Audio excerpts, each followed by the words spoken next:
Media సోదరులకు నమస్కారం. అలాగే ఈ సమావేశంలో నాతో పాటు పాల్గొంటున్న గౌరవనీయులు పెద్దలు మాజీ శాసనసభ్యులు మాజీ విప్ సోదరి అక్క గొంగిడి సునీత గారు, గౌరవనీయులు మాజీ శాసనసభ్యురాలు హరిప్రియ నాయక్ గారు, అలాగే ఎలక్ట్రానిక్ మీడియా ప్రింట్ మీడియా సోదరులకు పేరు పేరిన నమస్కారం. మొన్నటి నుంచి మనం అందరం కూడా చూస్తూ ఉన్నాం. గౌరవనీయులు బీఆర్ఎస్ పార్టీ శాసన మండలి సభ్యురాలు కల్వకుంట్ల కవిత గారిని ఈడీ హైదరాబాద్లో ఏదైతే అరెస్ట్ చేసిందో దీన్ని మరి కేసుకు సంబంధించి కొన్ని విషయాలు మీ దృష్టికి తీసుకురావాలనేది ప్రయత్నం. ముందుగా ఈ అరెస్ట్ను అన్యాయంగా అక్రమంగా కేసులో ఎలాంటి ఇది లేకుండా అరెస్ట్ చేయడాన్ని తీవ్రంగా ఖండిస్తూ ఉన్నాం.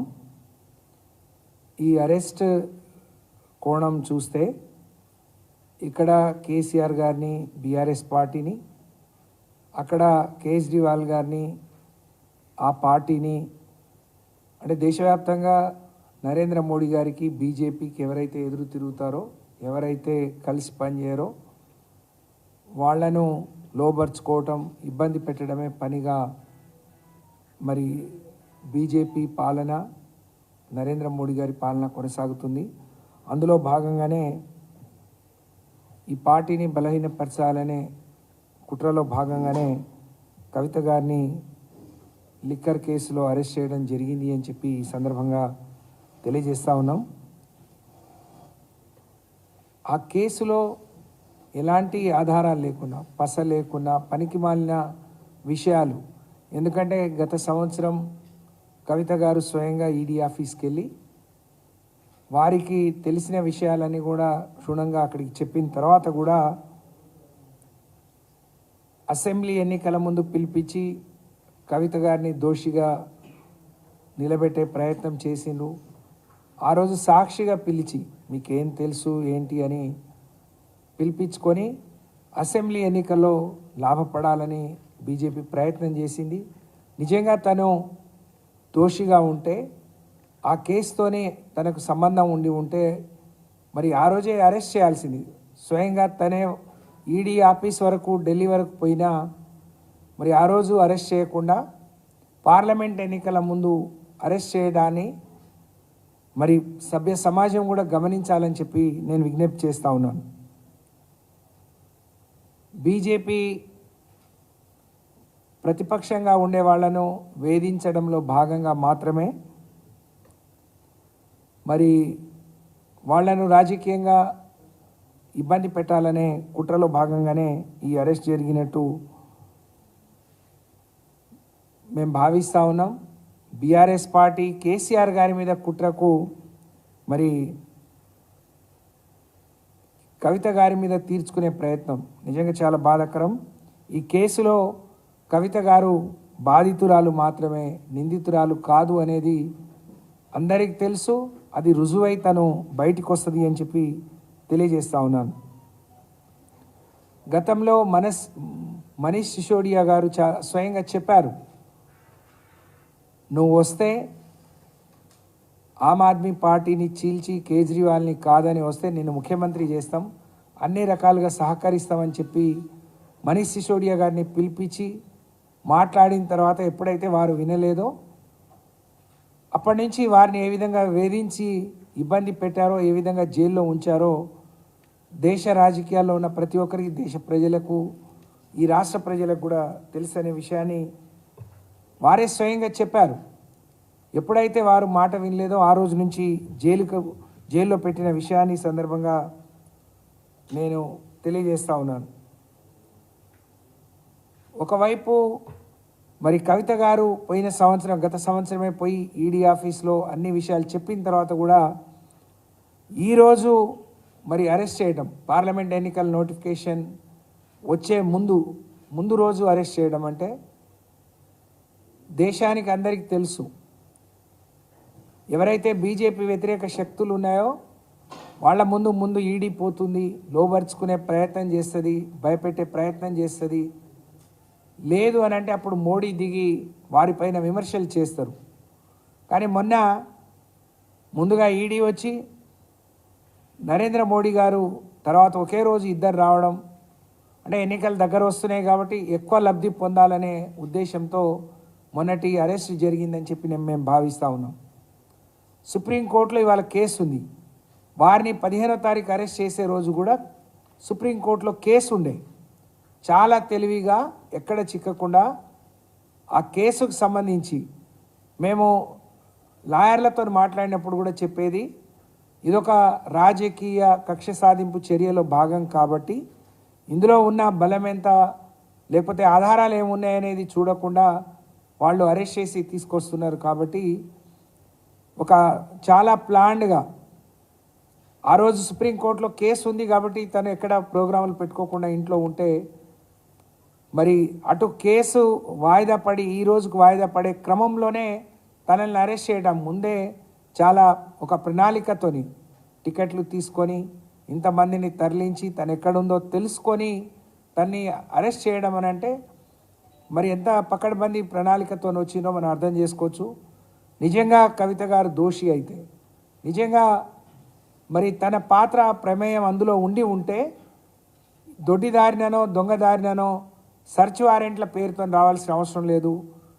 నిజంగా అరెస్ట్ వారెంట్తో వచ్చి జరిగింది ఇది, మీ ఉన్న ఆధారాలు ఇది అని చెప్పి ఇక్కడే చెప్పే అవకాశం ఉన్నా కూడా మరి దొడ్డిదారిన దొంగదారిన వచ్చి తన్ను అరెస్ట్ చేసినట్టు మేము భావిస్తూ ఉన్నాం. అలాగే ఈ మద్యం పాలసీ ఏదైతే ఉందో 100 కోట్లు చేతులు మారినాయని చెప్తున్నారు. కానీ ఆ 100 కోట్లు ఎక్కడైనా ఆధారాలు చూపించారా?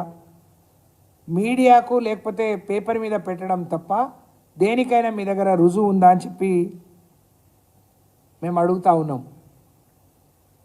ఢిల్లీ మద్యం పాలసీ మార్పు చేసి దాని ద్వారా మరి లబ్ధి పొందినని చెప్తున్నారు. దేశంలో అనేక పాలసీలు మారుస్తూ ఉంటారు. ఏ ప్రభుత్వం వాళ్ళకు నచ్చిన రీతిలో ప్రజలకు మేలైన పరిపాలన అందించే క్రమంలో అనేక పాలసీలు మరి తీసుకొస్తూ ఉంటారు. మన పక్కనే ఉన్న ఆంధ్రప్రదేశ్ కూడా మద్యం పాలసీ మార్చుకొని వాళ్ళు సొంతంగా వాళ్ళ లోకల్ మేడ్ని వాళ్ళు ప్రమోట్ చేసుకున్నారు. అలాగే ఢిల్లీలో కూడా వస్తున్న ఆదాయం కంటే ఎక్కువ ఆదాయం వస్తుంది అని వాళ్ళు పాలసీ మార్చుకున్నారు. మద్యం పాలసీకి దాని ద్వారా లబ్ధి పొందడానికి ఏమైనా సంబంధం ఉందా అని చెప్పి అడుగుతూ ఉన్నాం. వాళ్ళు పాలసీ మార్చుకుంటే ఏ ప్రభుత్వమైనా, నరేంద్ర మోడీ గారు కేంద్ర ప్రభుత్వం కూడా అనేక పాలసీలు మార్చుకుంది. అంటే పాలసీలు మారితే దాని వెనక అవినీతి ఉన్నట? నరేంద్ర మోడీ గారు కేంద్ర ప్రభుత్వం అనేక పాలసీలు మార్చారు. బొగ్గు పాలసీ మార్చారు, అనేక విషయాల్లో అన్ని పాలసీలు తీసుకొచ్చారు. అంటే అన్నిట్లో మీకు ముడుపులు వచ్చాయా? అన్నిట్లో మీకు లాభం చేకూరిందా?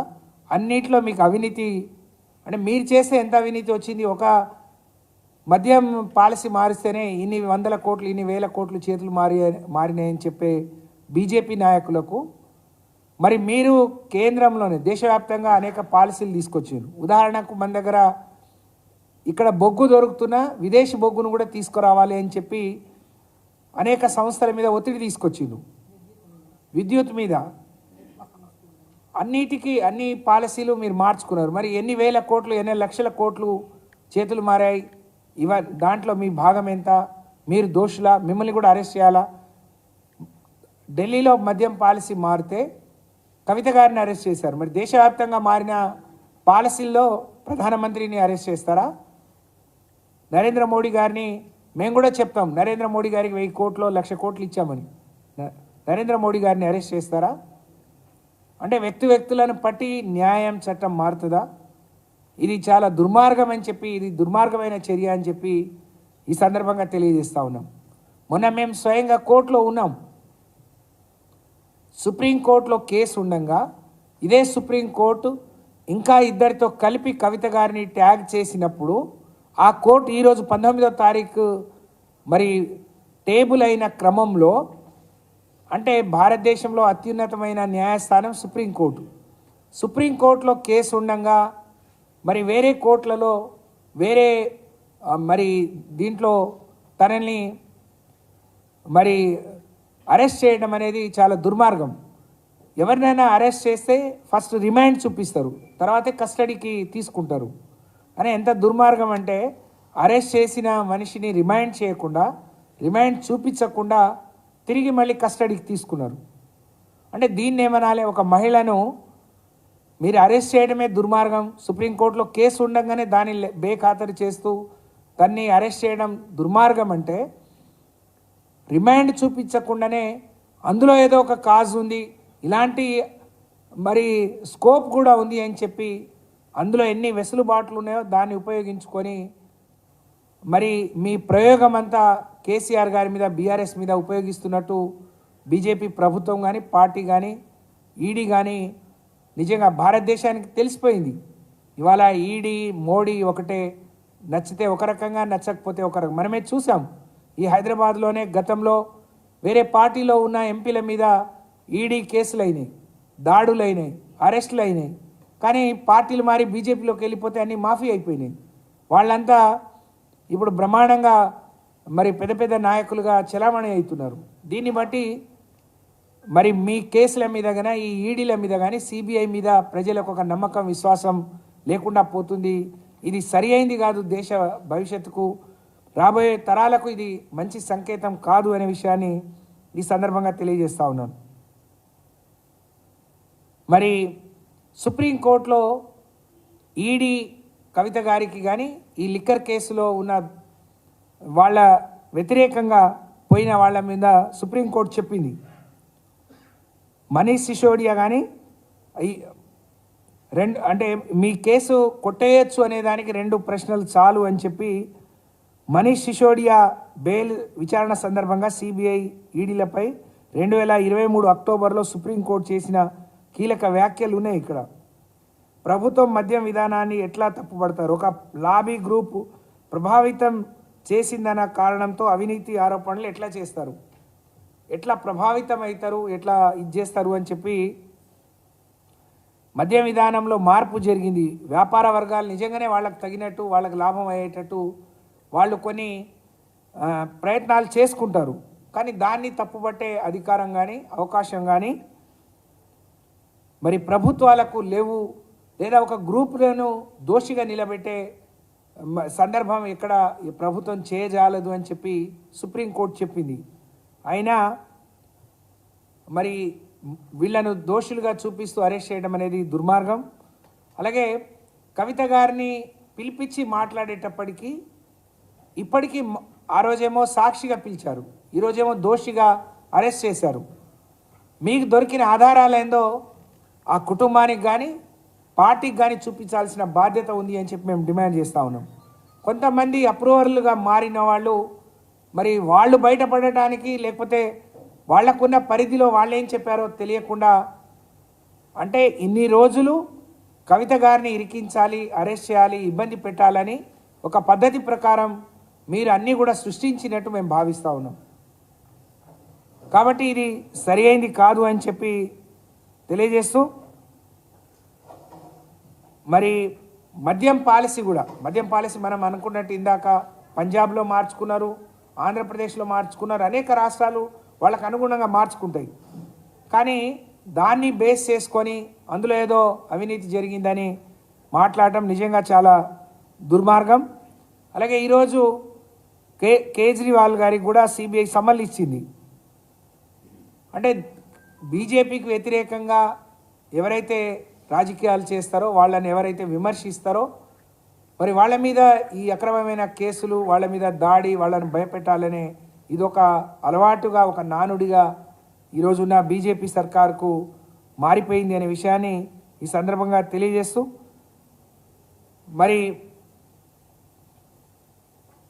దీన్ని ఎక్కడో అక్కడ ఫుల్ స్టాప్ పెట్టాల్సిన అవసరం ఉంది. ఈరోజు సుప్రీంకోర్టులో కేసు ఉంది, మాకు ఆశాభావం వ్యక్తం చేస్తూ ఉన్నాం. మళ్ళీ 23 వరకు కవిత గారిని కస్టడీకి తీసుకున్నారు. నిజంగా తను ఎక్కడా తప్పు చేయలేదు అని చాలా ధైర్యంతో ఇవాళ ఈ కేసులని ఎదుర్కొంటున్నారు. తప్పకుండా న్యాయం నిలకడ మీద తెలుస్తుంది, తను నిర్దోషిగా బయటకు వస్తుంది. కానీ దేశంలో ఉండే ఈడీ కానీ, సిబిఐ ప్రజల విశ్వాసాన్ని కోల్పోతూ ఉన్నాయి. ఈడీ కానీ సిబిఐ చేసే వాళ్ళేమో యాక్టర్లు అయిపోయినారు, కథ స్క్రీన్ ప్లే దర్శకత్వం అంతా బీజేపీ వహిస్తూ ఉంది, నరేంద్ర మోడీ గారు వహిస్తూ ఉన్నారు. ఇది సరి అయింది కాదు. ఈ మాట ఎందుకు అంటున్నామంటే, ఢిల్లీలో ఒక ఎంపీ మద్యం లిక్కర్ కేసులో, ఢిల్లీ లిక్కర్ కేసులో కవిత పేరు ఉంది అని చెప్పి అక్కడ ప్రెస్ మీట్ పెట్టిన తర్వాత మాత్రమే ఈడీ సిబిఐ ఇక్కడ కేసులు పెట్టడం జరిగింది, తనను సాక్షిగా పిలవడం జరిగింది. సర్వేష్ వర్మ అనే ఎంపీ, ఢిల్లీలో బీజేపీ ఎంపీ ఏదైతే ఆయన స్టేట్మెంట్ ఇచ్చిందో, సిబిఐ దగ్గర ఉన్న కీలకమైన కేసుకు సంబంధించిన విషయాలు బీజేపీ ఎంపీకి ఏ విధంగా తెలుస్తాయి? మరి వారి ఏ హైషత్తులో సిబిఐ ఈడీ దగ్గర ఉన్న కేసుల గురించి ఒక అధికార పార్టీ ఏ విధంగా మాట్లాడతాడు? మరి ఏ విధంగా సిబిఐ ఈడీలను ప్రజలు నమ్మొచ్చో ఒకసారి అందరు గమనించాలని నేను విజ్ఞప్తి చేస్తూ ఉన్నాను. కవిత గారు అక్కడ తన వాంగ్మూలం ఇచ్చి ఈడీ ముందు పోయి మాట్లాడి వచ్చిన తర్వాత సిబిఐ తన ఇంటికే వచ్చి రోజంతా విచారించిన తర్వాత కేసు ఏం ఉండదు, తను నిర్దోషి అనే ఒక ఆలోచన ఉన్న క్రమంలో బీజేపీ పార్టీ ఎంపీలు అరవింద్ కావచ్చు, ఆ రోజున రాజగోపాల్ రెడ్డి కావచ్చు, అందరు మాట్లాడేది తప్పకుండా మళ్ళీ కేసు తిరగదోడతాం, కవితను అరెస్ట్ చేస్తామని చెప్పి మాట్లాడారు. కవిత జైలుకు పోతుంది. అలాగే కాంగ్రెస్ పార్టీ వాళ్ళు కూడా కవితను జైలు పోకుండా మరి వీళ్ళు బీజేపీ వాళ్ళని వేడుకున్నారు అని అంటే మాకు వేడుకోవాల్సిన అవసరం లేదు. అది ప్రజలు, బీజేపీ కాంగ్రెస్ ఒకటనే విషయం మనం ఎన్నికల ముందు కూడా అన్ని బై ఎలక్షన్లో బీజేపీకి డిపాజిట్ వచ్చిన కాడ కాంగ్రెస్కు రాదు, కాంగ్రెస్కి వచ్చిన కాడ బీజేపీకి రాకుండా ఎన్నికలు మనం చూసినాం. మొన్నటికి మొన్న నరేంద్ర మోడీ గారి దగ్గర స్వయంగా ముఖ్యమంత్రి పెద్దన్న అని చెప్పి, నేను రావాల్సిన, మాకు గతంలో అన్యాయం జరిగింది, ఇప్పుడన్నా మీరు న్యాయం చేయమని చెప్పి మాట్లాడటం, అవసరాల కోసం ఎవరు నక్కజిత్తులు మాట్లాడతారు, ఎవరు బయటకు వచ్చి విమర్శిస్తారో ప్రజలు గమనిస్తూ ఉన్నారు. ఎవరికి ఎవరు స్నేహం, ఎవరికి ఎవరు ఏ టీం బి టీం అనేది ప్రజలు గమనిస్తున్నారు. కానీ బీజేపీ ఎంపీలు కాంగ్రెస్ వాళ్ళు మాట్లాడినట్టు కవిత గారి అరెస్ట్ జరగడం, జైలుకు పోవడం అనే దాని మీద తప్పకుండా కుట్రకోణం దాగి ఉంది. దీన్ని వెలికి తీయాల్సిన అవసరం ఉంది నిజంగా. అందుకనే దేశవ్యాప్తంగా సిబిఐ ఈడీ వారి క్రెడిబిలిటీని, వాళ్ళ పట్ల ఉన్న నమ్మకాన్ని, విశ్వాసాన్ని కోల్పోతున్నాయని చెప్పి మరి మేము భావిస్తూ ఉన్నాం. వీళ్ళు మాట్లాడింది వాళ్ళు ఎట్లా నిజం చేస్తున్నారు, వాళ్ళు ఎట్లా మరి అరెస్టులు చేస్తారో దీని మీద సమాధానం చెప్పాల్సిన అవసరం ఉంది. అంటే మీరు చేసే పని వాళ్ళకు తెలిసి చేస్తున్నారా, వాళ్ళు చెప్పిన పని మీరు చేస్తున్నారో ప్రజలకు చెప్పాల్సిన అవసరం ఉంది అని చెప్పి నేను తెలియజేసుకుంటూ, మరి ఇలాంటి దర్యాప్తు సంస్థలు పక్కదారి పడితే భవిష్యత్తులో దేశ భవిష్యత్తు ఏంది? నిజంగా తప్పు చేసిన వాళ్ళు దేశాలు పట్టుకొని, దేశాలు వదిలి పారిపోయిన వేల కోట్లు, లక్షల కోట్లు సంపాదించుకున్న వాళ్ళన్నిటికీ మీరు సరిహద్దులు దాటించి ఆరోపణలు వచ్చినాయని ఇక్కడ వాళ్ళని పట్టుకొని జైల్లో వేయడం అయితే ఇది శోచనీయం, దుర్మార్గం.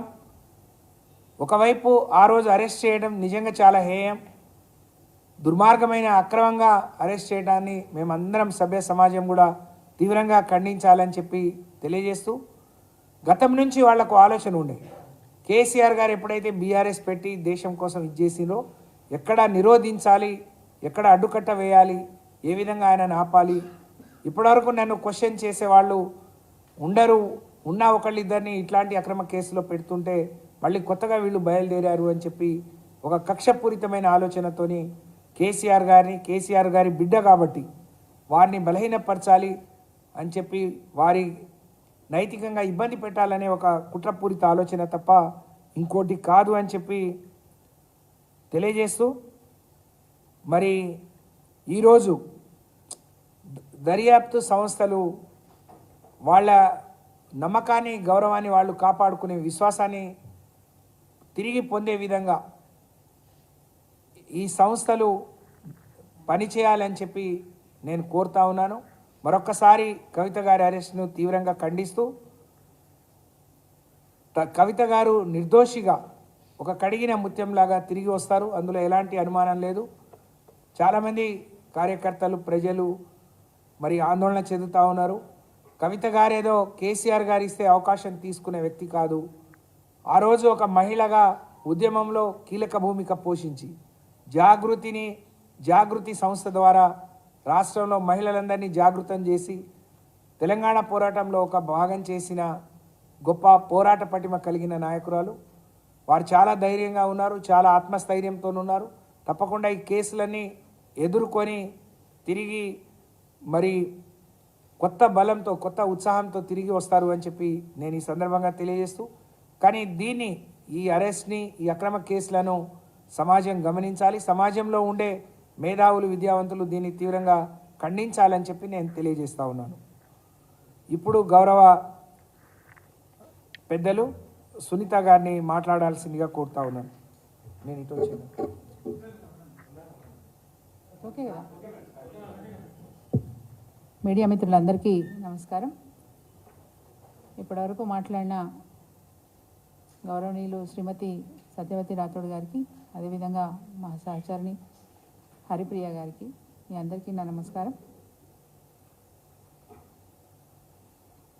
కల్వకుంట్ల కవిత గారి అరెస్టుని తీవ్రంగా ఖండిస్తూ, ముఖ్యంగా చాలా ఆశ్చర్యపరిచే విషయాలు ఏంటంటే, ఒక గల్లీ నాయకుడు లేకపోతే ఒక రాష్ట్రంలో ఉన్న నాయకుడు మాట్లాడితే అతిశయోక్తి కాదు, కానీ నరేంద్ర మోడీ లాంటి ప్రధానమంత్రి మాటలు ఎట్లా ఉన్నాయంటే చాలా చిల్లర రాజకీయాలు చేస్తున్నారు ఆయన. దేశ ప్రధానిగా కాకుండా ఒక గల్లీ నాయకుడిగా మొన్న మాట్లాడడం విన్నాం, అందరం కూడా విన్నాం. మొన్న వారు హైదరాబాద్ తెలంగాణ రాష్ట్రానికి వచ్చిన రోజు వాళ్ళు మాట్లాడిన మాటలు, అన్ని రాష్ట్రాలలో కుటుంబ రాజకీయాలు ఉన్నాయి, ఈ కుటుంబ రాజకీయాలు చేస్తున్న ఆ ప్రాంతాలన్నీ కూడా ఆగమైపోతున్నాయి అని చెప్పి మాట్లాడుతూ ఉన్నారు. దాంట్లో భాగంగానే తెలంగాణ రాష్ట్రంలో కూడా అక్కడ ఆర్జేడీ చేసింది, బీహార్లో ఇంకొక దగ్గర ఇంకొక పార్టీ చేసింది, ఇంకో దగ్గర ఇంకో పార్టీ చేసింది అని మాట్లాడుకుంటూ తెలంగాణ రాష్ట్రాన్ని కూడా మరి ఆయన ఊటంకిస్తూ మాట్లాడిన మాట, లిక్కర్ స్కామ్లో ఈ ఫ్యామిలీ కూడా ఉంది అని చెప్పి వారు మాట్లాడారు. ఒక నరేంద్ర మోడీ మాట్లాడవలసిన మాటలేనా అని నేను అడుగుతా ఉన్నాను. ఒక ప్రధానమంత్రి ఎలాంటి సాక్ష్యాధారాలు లేకుండా నింద వేయడం అనేది ఒక ప్రధానమంత్రి స్థాయికి తగునా అని నేను అడుగుతా ఉన్నాను. నిండు సభలో ఒక పబ్లిక్ మీటింగ్లో దేశవ్యాప్తంగా మీడియా అంతా కూడా ఆయన ప్రసంగాన్ని చూస్తూ ఉంటుంది. అట్లాంటి వ్యక్తి, ఆ స్థాయిలో ఉన్న వ్యక్తి ఒక చిన్న విషయాన్ని ఆయన నోటి వెంట మాట్లాడుతున్నారంటే నరేంద్ర మోడీ గారు దిగజారుడుతనానికి ఇదే తార్కాణం. ఇంకా అంతకుమించి చెప్పాల్సిన అవసరం ఏం లేదు. కవిత గారికి ఏమైనా డబ్బులు ముట్టాయా, వాళ్ళ ఇంట్లో ఏమైనా డబ్బులు దొరికినాయా, ఆమె అకౌంట్లోకి ఏమైనా డబ్బులు వచ్చి పడ్డాయా, ఎక్కడన్నా సాక్ష్యాధారం ఉందా? ఇంతకుముందు సత్యవతి గారు చెప్పినట్టుగా రాష్ట్రాలు వాళ్ళ పాలసీలు వాళ్ళు చేసుకుంటూ ఉంటారు. కేంద్ర ప్రభుత్వం కూడా అనేక కొత్త పాలసీలు తీసుకొచ్చింది. ఆమ్ ఆద్మీ పార్టీ ఢిల్లీలోనే కాదు, పంజాబ్లో కూడా ఉంది. అదే ఆమ్ ఆద్మీ పార్టీ పంజాబ్లో కూడా మరి మద్యం పాలసీ తీసుకొచ్చింది, అది అమల్లో ఉన్నది. ఒక్క ఢిల్లీ విషయానికి వస్తే కేజ్రీవాల్ని ఇబ్బంది పెట్టాలనే ఆలోచనతో పాటు తనకు సహకరించని ప్రతిపక్షాలను ఎట్లయినా సరే లొంగ తీసుకోవాలి, వాళ్ళు పిడికిట్లో పట్టుకోవాలి, నా ఇష్టం ఉన్నట్టు రాచరికం చెయ్యాలనేది నరేంద్ర మోడీ గారి ఆలోచన సుస్పష్టం. గతంలో ఈ దేశాల్లో ఉన్న కాంగ్రెస్ ఏమో స్కాంగ్రెస్గా మారిపోయింది. ప్రతి దానికి స్కాములు. మరి ఈరోజు నరేంద్ర మోడీ గారు కార్పొరేట్ సంస్థలను సాధడానికి ఒక ఏజెంట్ లాగా పనిచేస్తుండే దేశంలో. భ్రష్టాచార్కు హటాయింగే అంటాడు. అసలు ఈ దేశాన్ని భ్రష్టు పట్టించిందే నరేంద్ర మోడీ. అప్పిలో ఊబిలోకి ఈ దేశాన్ని తీసుకుపోయిందే నరేంద్ర మోడీ. కార్పొరేట్ సంస్థలకు ఊతమిచ్చిందే నరేంద్ర మోడీ. కార్పొరేట్ సంస్థల అధినేతలకు ఈ దేశాన్ని దాటిపోవడానికి, ఇక్కడున్న ఆర్థిక వ్యవస్థను దెబ్బతీయడానికి సహకరించిందే నరేంద్ర మోడీ. ఇప్పుడు నేను చెప్పిన మాటలలో ఏదైనా అసత్యం అయితే నేను దేనికైనా సిద్ధం. ఒక ప్రధానమంత్రి స్థాయిలో ఉన్న వ్యక్తి చెప్తున్న మాటలు చేస్తున్న చేష్టలు చాలా సిగ్గుచేటుగా అనిపిస్తున్నాయి. ఈ దేశ పౌరురాలుగా బాధపడతా ఉన్నాను. ఈడీలను, ఐటీ సంస్థలను, సిబిఐ సంస్థలను ఏజెన్సీలుగా వాడుకొని తనకు పడరాని పార్టీలుంటే వాటిని అణిచివేయడానికి ప్రయత్నం చేస్తున్న మరి నరేంద్ర మోడీని చూస్తే ఈ దేశ ప్రజలు సిగ్గుపడాల్సిన పరిస్థితి ఏర్పడిందని చెప్పి భావిస్తూ ఉన్నాను. ఒక ఆడబిడ్డను కూడా విడిచిపెట్టలేని పరిస్థితి. కేసీఆర్ గారిని లొంగ తీసుకోవడానికి చేస్తున్న ప్రయత్నం తప్ప ఇంకొకటి కాదు. ఈ దేశాన్ని భ్రష్టు పట్టించడమే కాదు, ఇంకా ఆయన కార్యకలాపాలు చాలా ఉంటాయి. ఎక్కడైతే తనకు అనుకూలంగా లేని పార్టీలు రాష్ట్ర ప్రభుత్వాల్లో ఉంటే అక్కడ రాష్ట్ర ప్రభుత్వాల్లో ఉన్న ఆ పార్టీలో ఉన్న నాయకులను కొనుగోలు చేయడం, ఆ పార్టీల ప్రభుత్వాన్ని కూలగొట్టడం, తన పార్టీని ప్రభుత్వంలోకి తీసుకురావడం అనేది ఆయనకు ఆనవాయితీగా మారిపోయింది. ఇలాంటి నాయకుడు దేశ ప్రధాని కావడం దురదృష్టం అని నేను భావిస్తూ ఉన్నాను. ఒక రైతుల సంక్షేమాన్ని కోరుకోరు, అనేక రైతుల్ని పొట్టన పెట్టుకున్న నరేంద్ర మోడీకి కవిత గారు ఒక లెక్క కాదని నేను అనుకుంటా ఉన్నాను.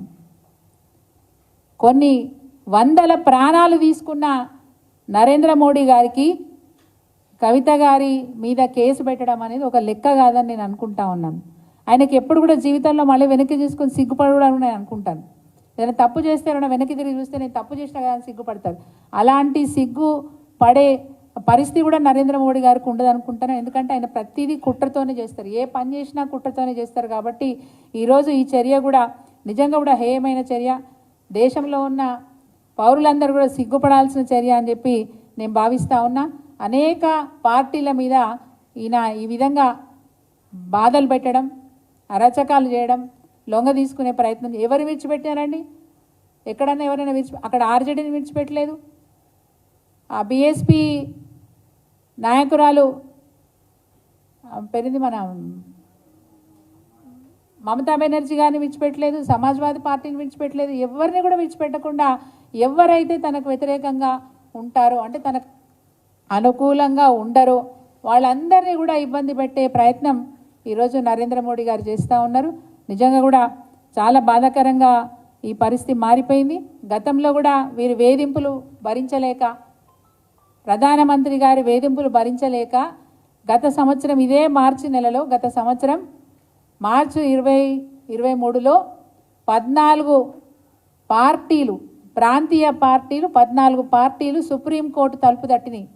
అయ్యా మమ్మల్ని బాధ పెడతా ఉన్నారు, ఈడీని ప్రయోగిస్తున్నారు, ఈడీ సంస్థను ఉపయోగిస్తున్నారు, ఐటీ సంస్థలను ఉపయోగిస్తున్నారు, సిబిఐ సంస్థలను ఉపయోగిస్తున్నారు, మమ్మల్ని బాధ పెడతా ఉన్నారు, మాకు న్యాయం చేయండి అని చెప్పి సుప్రీంకోర్టు తలుపు తట్టిన 14 మరి పార్టీలు. అంటే ఈరోజు దేశ రాజకీయ పరిస్థితి ఎటుపోతుంది అనేది సుస్పష్టంగా మనకు తెలుస్తూ ఉంది. కరెక్ట్ సంవత్సరం దాటింది. మోడీ వచ్చే ముందు ఆ ఈడీ వస్తుంది, మోడీ వచ్చే ముందు ఐటీ వస్తుంది, మోడీ వచ్చే ముందు సిబిఐ దాడులు జరుగుతూ ఉంటాయి. ఇది దేశంలో జరుగుతున్న పరిస్థితి. भ्रष्टाचार भ्रष्टाचार, आप देश को भ्रष्ट कर दिए। और क्या करना है आपको नरेंद्र मोदी? कैसे आप वोट मांगते हैं? यहाँ पे किस मुंह से मांगते हैं आप वोट? भ्रष्टाचार आपके सोच में है, भ्रष्टाचार आपके काम पे है, भ्रष्टाचार इस देश को भ्रष्टाचार करने का सोच आपके सरकार में है। पहले उसको हटाइए। बहुत बड़े बड़े बात करते आप, मन की बात क्या है आपकी? मन की बात कभी बात करें आप? ये ईडी के बारे में कभी बात करें आप? आईटी के बारे में कभी बात करें आप? किसकी मन की बात? आपकी मन की बात। लेकिन ये देश के लोगों का मन की बात क्या है कभी सोचे आप? यहाँ पे किसान कितना तरस रहे आप कभी सोचे आप? आखिर में वो हैंडलूम्स जो भी वर्कर्स रहते हैं उसके लिए उसके ऊपर भी आप टैक्स बढ़ाए,